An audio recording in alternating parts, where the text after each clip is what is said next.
Despite not having an epic story like Ninja Gaiden or the cool arcade ties of Shinobi, Shadow of the Ninja still managed to stand out as one of the best ninja games of the 8-bit era.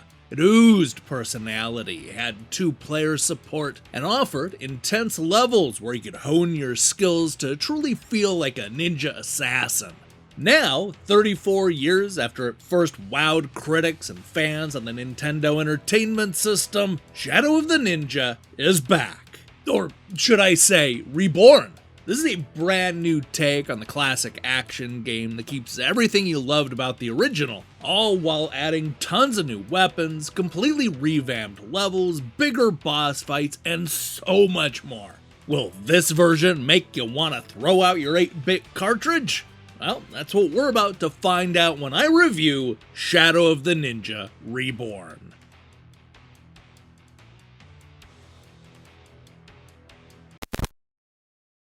First released back in 1990, Shadow of the Ninja was one of the very first games from Natsume to catch the attention of both critics and consumers alike. It was an instantly likable action game with cool level designs and a pair of ninja heroes that had a surprising amount of technique for an 8-bit release. In fact, the game proved to be so good that when Tecmo wanted to release a handheld game based in the Ninja Gaiden universe, Natsume used what was going to be the Shadow of the Ninja port on the Game Boy and turned it into Ninja Gaiden Shadow. They didn't get a Super Nintendo sequel, they were never given a 3D makeover on the PlayStation, and Nintendo never asked them to be part of Super Smash Bros. About the closest we get to a follow-up is the completely unrelated Natsume game called Return of the Ninja, which signals the return of a male and female ninja duo, but not the ones we know and love from Shadow of the Ninja. So, when Natsume announced that the people that brought us Pocky and Rocky Reshined would be developing a reimagined version of one of my favorite NES games, you better believe that I was excited. And there's a lot to be excited about, too. This is a good-looking update that turns the 8-bit classic into a fun 16-bit throwback, complete with redesigned levels, bigger bosses, and a fully arranged soundtrack. What could go wrong? Now, much like the original, the story is set in the not-too-distant future when everything sucks and an evil warlord named Garuda has taken over one of the largest cities. Now it's up to Hayate or Kaide, 2 dark assassins, to fight through 6 incredibly tough stages in hopes of freeing the city from Garuda's evil clutches. In a lot of ways, the original Shadow of the Ninja feels more like a blueprint to this reimagined update. You'll see the same bosses and the 6 stages still take you to locations like the harbor, sewer, and factory, but so much of this game feels new and different. It's in the level designs, which are now much longer and more intricate. It's in the additional stages, which will challenge our hero in brand new ways. It's in the new ninja moves, like being able to perform an air spin to gain a little extra distance on every jump. The developer expanded the game in just about every way, giving us something that is a lot more than just a straight graphical remake. Nowhere is this more apparent than when it comes to the ninja items that you'll pick up along the way.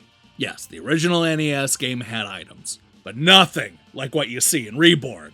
On top of the standard sword and chain, you'll also be able to hold 7 additional items that can range from powerful weapons all the way up to useful healing pickups. Look, this game has a staggering 53 things to pick up, including rocket launchers, spiked clubs, shotguns, throwing stars, a cannon, saw, and so much more. What's great about this game is that it lets you store 7 of these items all at once, giving you just so many ways to take out your opponents. And in those especially brutal moments towards the end, you may want to save up the food and soda in order to, stay alive. Remember, you're only given 1 life to complete each part of the stage, so keeping some of those health items on hand is just as important as carrying a big stick. Visually, Shadow of the Ninja Reborn looks so much better than the original 8-bit game. The difference is just night and day. Although I'm not a huge fan of the more anime-up character designs, the different backgrounds and bosses all look amazing. I especially like that they stuck with the pixel sprites, giving the new look a decidedly old-school flair. Between the spruced up enemies, the detailed backgrounds, and the vastly improved ending, this game really looks like a brand new beast. And that's not just for the looks, but also the rest of the experience. Shadow of the Ninja Reborn just feels like a different game. Sure, fans of the original will almost certainly still enjoy the very similar action, but it may take a little adjusting before it all clicks. I can certainly see people having a strong preference to the original over this reimagined version, as I'm not sure all of the new additions and changes actually work. Let's go ahead and start with one of the game's biggest enhancements, the items. I love that there are dozens of weapons and power-ups to pick up along the way, but trying to use them can be a real nightmare. With 7 different slots to fill up, you'll often need to quickly switch between them to get to the item that you want to use. This is done by holding down the switch weapon button and then cycling through the slots using either the D-pad or the analog stick. This means that you can't walk around or attack when switching between items, which may not sound so terrible when nobody's around, but it's basically impossible to do when the aggressive enemies are after you. Why not map this to the unused left and right trigger buttons? That way you can quickly switch between items and fight at the exact same time. Now, the more pressing issue is the gameplay, which isn't nearly as responsive as I would have liked it to be. It's not that the gameplay is necessarily bad, but rather that it's just kind of wonky.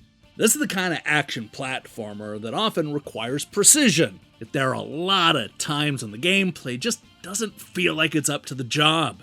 The jump button is especially frustrating. It can sometimes feel like there's a tiny lag in the jumping, just enough to throw you off in crucial moments. Another issue is when you're dangling from a platform. Normally, pressing up in the jump button will make our hero climb up to safety. However, a good 20% of the time it sent me falling to my death. There are just so many examples like this that are scattered throughout all 6 challenging stages. And don't get me wrong, I actually really like that this game is tough and requires you to tackle each type of enemy in a different way. But there are parts of this game that definitely toe the line between being challenging and frustrating. This is especially true late in the game when they'll start to introduce enemies that'll shoot you from off screen. There are a lot of cheap hits that you won't see coming or have time to avoid, and it will start to seem like the game actually expects you to memorize every part of the level in order to survive it. That's fun early on, but less so later when you're starting to get hurt by enemies that you can't even see. But look, don't let the game's challenge scare you away from Shadow of the Ninja Reborn, because while it's different from the 1990 original, it's still a whole lot of fun. There's a real sense of accomplishment once you've survived each stage, and the boss fights are fantastic. This is the type of game that just keeps getting better the more you play it, thanks to the well-constructed levels and a staggering amount of weapons to collect. While I still prefer the original, Shadow of the Ninja Reborn is a lot of fun. It's just different.